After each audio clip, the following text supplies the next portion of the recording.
Year after year, the Toronto Maple Leafs have failed to meet expectations. They've had disappointing results in the playoff, with only crossing the first round one time. And I feel like it's finally time for some big changes. So in this video, we'll explore the core four, the coaching staff, and the GM. And I'll specifically go throughout all options here and give you what I believe needs to happen here for the Toronto Maple Leafs. And at any point throughout this video, if you have a particular opinion on a player or a trade to do, then by all means feel free to comment down below and leave a like if you enjoyed this video. But without further ado, let's jump right in. The core four, right? So obviously Auston Matthews has to be the first name brought up here. Disappointing showing in the playoffs, 2 points in 5 games in the second round. No goals, coming from one of the best goal scorers in the NHL. He just can't seem to find his game in the playoffs. And here's the kicker. He has 1 year left before he becomes a UFA. And I feel like the risk of him leaving and walking away for absolutely nothing next year is higher than people think, because one more bad playoff performance could create a lot of drama in his head and a bit of controversy, and he might just want to leave just to kind of avoid failing every single year. So that means if you're Dubas or any new GM, you have to explore your options here. Any good GM should. I'm not saying you absolutely trade him, but you have to explore to see what kind of package you can get in return. Next, we have Mitch Marner. Again, 3 points in 5 games. He showed some flashes in the second round, but he had lots of turnovers. And overall, I think you can still say he underperformed in the playoffs despite a good kind of stat sheets. He has $10.9 million for the next 2 years. He is one of the best playmaker in the league. I'll give him that. He's a good player, just slightly underperformed in the playoffs. And I think a good GM here is at least listening. This team needs a shakeup. That's established. There's no arguing. And I feel like you can't trade everyone in the top four. Obviously, that's not what I'm trying to say, but you need to kind of explore every single names, just because you can't quite show all your cards as a GM. So even if you're leaning a direction, I feel like it's the smart approach to kind of explore all options with all names here and just kind of see what kind of package you can get and just kind of evaluate your options and see what is the best course of action that would ensure a bit more playoff success in the future. Third name here is obviously Johnny T. 1 assist in 5 games, no goals. Had some games where he was pretty much invisible in round 2. Was great in the first round, but I think he's still overall underperforming in the playoffs. He is 32 years old, has 2 more years left at $11 million.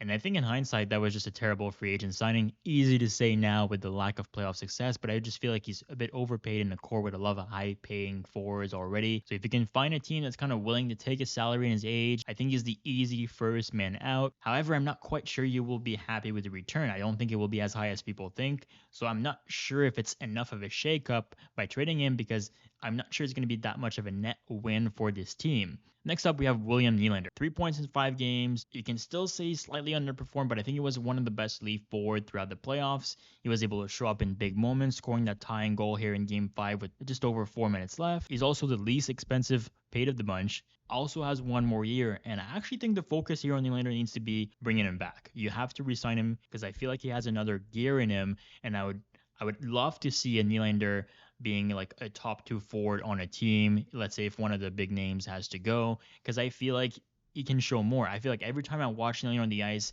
he's so poised, he's so good, and he was my favorite Leafs forward in those playoffs, and those are the moments that matter the most. So I think the focus here is on re-signing him. Quickly, I think Morgan Rielly was a beast. Obviously, you keep him as well. That's a no-brainer.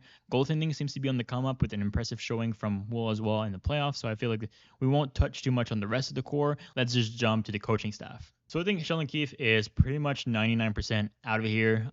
The reason I say that is I think it could go one of 2 ways. Either they fire everyone in the front office. I mean, Dubas has to go, Keefe has to go, or Dubas for some reason is able to keep his job and he's going to have to fire him anyway, just because he's going to have to show ownership and whatnot that he's willing to start making some big moves.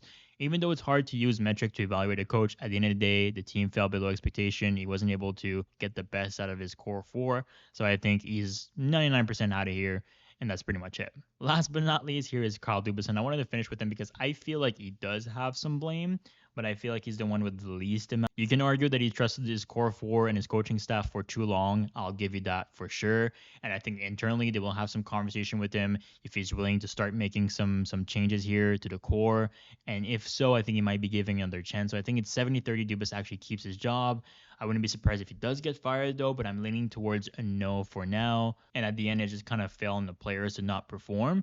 But this is the time that you can't just trust the core four anymore. So if he stays, he's going to have to move one of the big pieces here. So thank you guys for watching. This is pretty much the end of it. And again, just remember to kind of like a bit of a recap here. You can't trade everyone. I just feel like you evaluate all the packages you can get for those players and you just take the one that can guarantee but can at least give you the best chance of having a bit more playoff success in the future, because I think this team definitely was below expectations and enough is enough. So let me know again what you guys think in the comment about what should happen. This will be my last leave video for a little while, I promise. So yeah, let me know what you guys think, obviously, down below.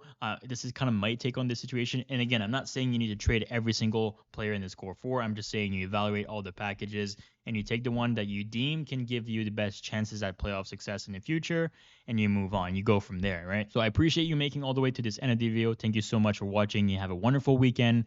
Take it easy.